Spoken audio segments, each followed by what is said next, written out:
When I inherited my family's old estate, I knew it came with a lot of history and a lot of jealous neighbors.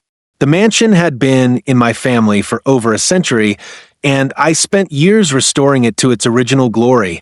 So, when Karen, the HOA president, knocked on my door one sunny afternoon, I wasn't too surprised.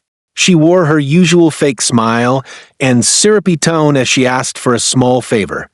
Apparently, her daughter's dream wedding venue had fallen through at the last minute, and she desperately needed a place to host the ceremony. She promised it would be just one day, a handful of guests, and that she would handle everything against my better judgment, and because I didn't want to start a war with the HOA, I agreed. Big mistake.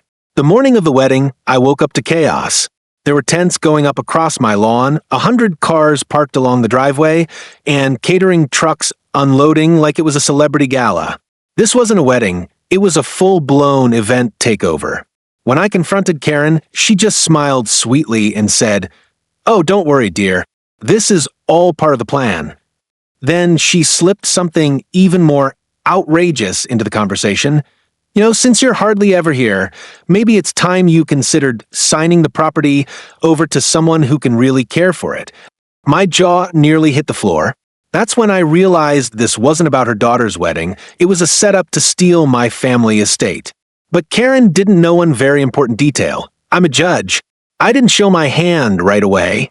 Instead, I calmly let the day play out while quietly taking photos and documenting every violation, trespassing, property damage, unauthorized commercial use, you name it.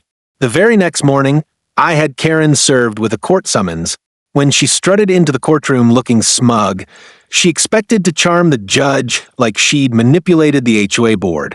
But when I walked in wearing my robe and took my seat at the bench, her face turned ghost white.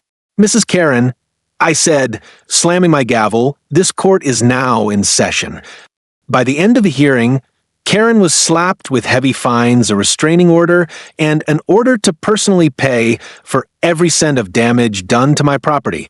Sometimes the sweetest justice isn't revenge. It's watching a con artist realize they tried to scam the one person who writes the law. Never underestimate the power of standing your ground. Subscribe now for more stories of justice served cold.